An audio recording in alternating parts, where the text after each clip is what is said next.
ये बात है 1996 की, जब चाइना के दूर दराज इलाके में आर्कियोलॉजिस्ट को एक ऐसा पिरामिड बना मिला जो असल में 1.5 लाख साल पुराना कदीम लोगों का बनाया हुआ। नाजरीन, ये बात हमारी सोच से बढ़कर है कि इलेक्ट्रिक करंट ही जब 17th सेंचुरी में इन्वेंट हुआ था तो फिर लाखों साल पहले कोई इलेक्ट्रिक पावर प्लांट कैसे बना सकता है।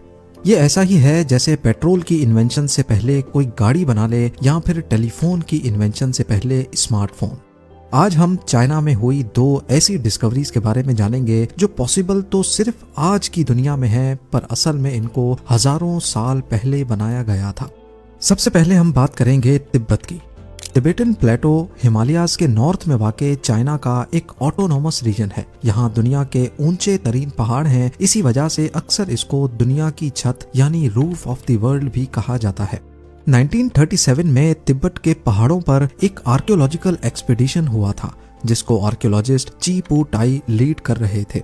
उनको वहाँ एक गार के अंदर से 716 ग्रेनाइट की डिस्क बरामद हुई, जिनमें से ज्यादातर गार के अंदर दफन हुई पड़ी थी। हर डिस्क का डायामीटर 9 इंच था। ये 1 इंच मोटी और उनके ठीक सेंटर में 1 इंच का परफेक्ट सुराख हो रखा था। इन डिस्क की सफाई करने पर मालूम पड़ा कि इनके किनारों पर कुछ ना समझ आने वाले कैरेक्टर्स लिखे हुए हैं। पत्थरों पर कार्व्ड हुए कैरेक्टर्स करीब 12,000 साल पहले लिखे गए थे। पर आर्कियोलॉजिस्ट के लिए सिर्फ ये डिस्क ही हैरत का बायस नहीं बनी। उनको गार के अंदर स्टार्स का एक एडवांस्ड मैप भी बना हुआ दिखा और कुछ छोटी साइज की कब्रें भी जिनके अंदर इंसानों जैसे छोटे छोटे स्केलेटन्स दफन थे, पर उनके सर जरूरत से ज्यादा बड़े थे। यहाँ आखिर क्या हुआ था, ये ठीक से जानने के लिए इन 12,000 साल पुरानी डिस्क पे लिखे कैरेक्टर्स को डीकोड करना बहुत जरूरी था। 20 सालों तक मेहनत करने के बाद जब ये गुत्थी सुलझ ना सकी तो ये पत्थर प्रोफेसर सुम उम नोई के हवाले कर दिए गए। प्रोफेसर ने इन पर 4 साल तक रिसर्च की, तिबेटन प्लेटो में रहने वाले कबीलों से मदद मांगी और आखिरकार वो इन कैरेक्टर्स को डीकोड करने में कामयाब हो गए।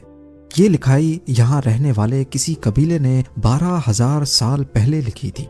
इसमें एक ऐसे एयरक्राफ्ट का जिक्र था जो आसमान से आकर यहाँ पर क्रैश हुआ था। क्रैश के दौरान इसमें बच जाने वाली मखलूक के बारे में भी बताया गया था जिनका नाम कबीले वालों ने ड्रोपा मेंशन किया हुआ था। इन 716 डिस्क में ये भी लिखा था कि पहले हम डर के मारे गार में छुप गए, लेकिन फिर हमें महसूस हुआ कि आसमान से आने वाले ड्रोपा किसी गलत इंटेंशन से यहाँ नहीं आए। वो वापस नहीं जा पाए और यहीं बसना शुरू हो गए। सुम उम नोई ने अपनी ये रिसर्च 1962 में पब्लिश की, लेकिन इस पर किसी ने ज्यादा अटेंशन नहीं दी। 6 सालों के बाद यही कहानी दोबारा से फैलना शुरू हुई, लेकिन इस बार सोवियत यूनियन में। सोवियत साइंटिस्ट ने इन डिस्क पर जब रिसर्च की तो इनमें कोबाल्ट और दूसरे मेटल्स की क्वांटिटी काफी ज्यादा पाई गई, जो दुनिया में पाए जाने वाले सबसे सख्त मेटल्स हैं। ग्रेफाइट में मौजूद इन तमाम मेटल्स की वजह से डिस्क की नेचर भी काफी सख्त थी और 12,000 साल पहले इस्तेमाल होने वाले टूल्स की मदद से इन पर कार्विंग्स करना पॉसिबल नहीं था। इसके बाद इन स्टोन डिस्क को चाइना के बैम्पो म्यूजियम में रख दिया गया। 1974 में एक ऑस्ट्रेलियन इंजीनियर ने ये म्यूजियम विजिट किया तो उनको स्टोन के बारे में इंफॉर्मेशन देने से मना कर दिया गया। और फिर 1994 में 2 जर्मन साइंटिस्ट ने जब ये डिस्क देखने के लिए इस म्यूजियम को विजिट किया तो उनको बताया गया कि चाइनीज गवर्नमेंट की तरफ से इन डिस्क्स को डिस्ट्रॉय कर दिया गया है। लेकिन सबसे इम्पोर्टेंट सवाल अभी तक वही था कि 12,000 साल पहले अगर इन स्टोन्स पर लिखी गई कहानी वाकई सही से डिकोड हुई थी तो फिर बच जाने वाले ड्रोपा का क्या हुआ। 1937 में जब इन स्टोन्स की डिस्कवरी हुई थी उसके 1 साल के बाद यानी 1938 में तिब्बत के इस एरिया में एक सर्वे हुआ था।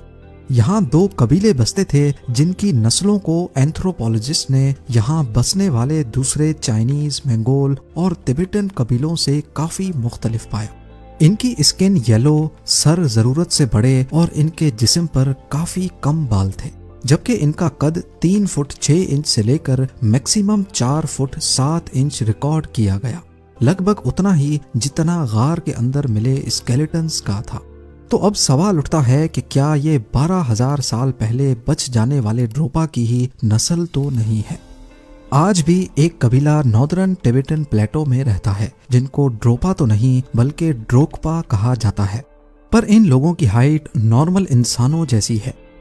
ड्रोपा स्टोन डिस्क आज दुनिया के किसी भी म्यूजियम में मौजूद नहीं है। बेशक इन पर हुई कार्विंग्स और ड्रोपा की कहानी का कोई सबूत नहीं है, लेकिन 12,000 साल पहले इतने सख्त पत्थर पर वो उन टूल्स से तो कार्विंग्स नहीं कर सकते थे जिनका आज तक ह्यूमन हिस्ट्री में जिक्र किया गया है।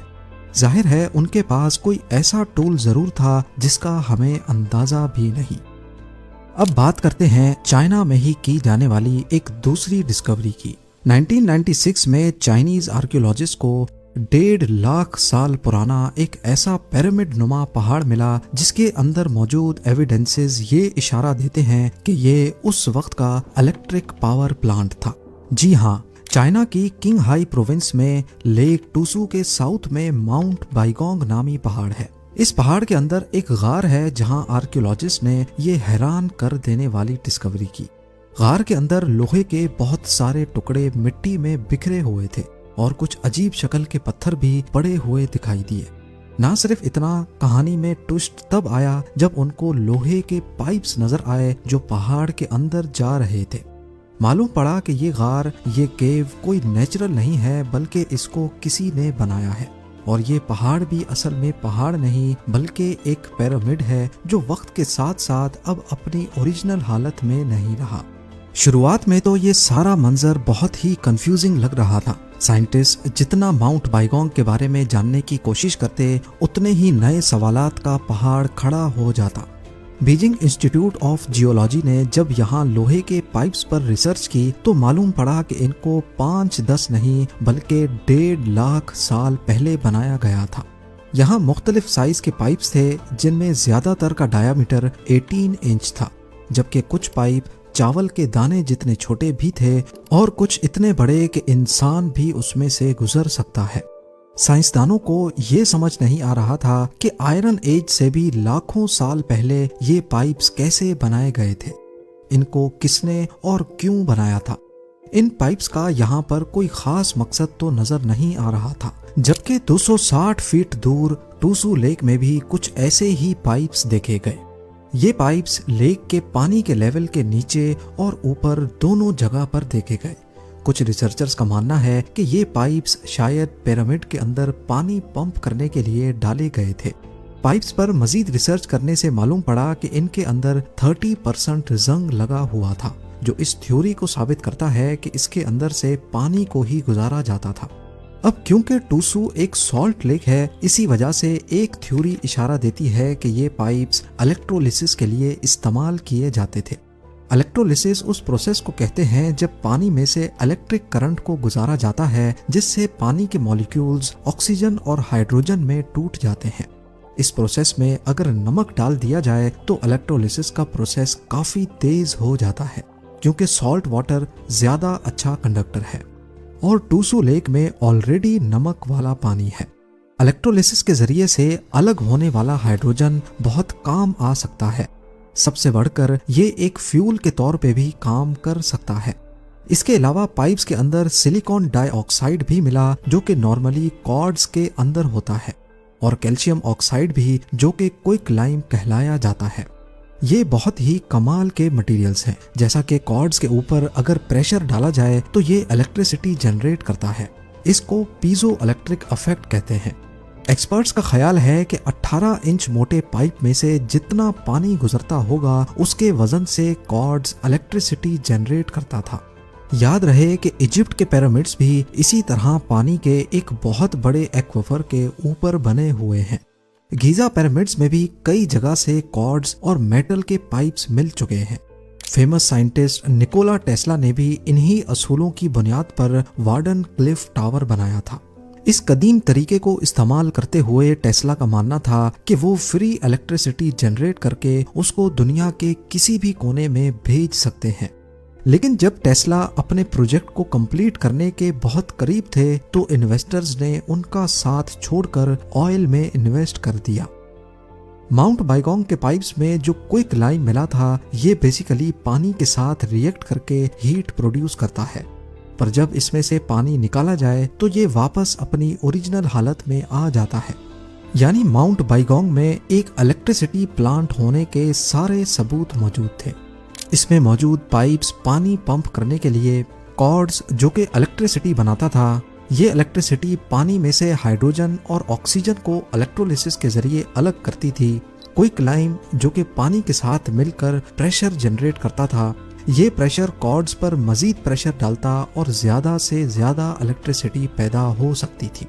इन सारी बातों से और माउंट बाइगोंग में मौजूद 1.5 लाख साल पुराने मेटल पाइप से ये अंदाजा लगाना मुश्किल नहीं है कि दुनिया में बहुत पहले इंसानों की जो सिविलाइजेशन बसती थी, उनके तौर तरीके और उनकी इंजीनियरिंग टेक्निक्स काफ़ी एडवांस थी, जो अब इतिहास में ही कहीं खो चुकी हैं। उम्मीद भरपूर लाइक और शेयर करेंगे। आप लोगों के प्यार भरे कमेंट्स का बेहद शुक्रिया। मिलते हैं अगली शानदार वीडियो में।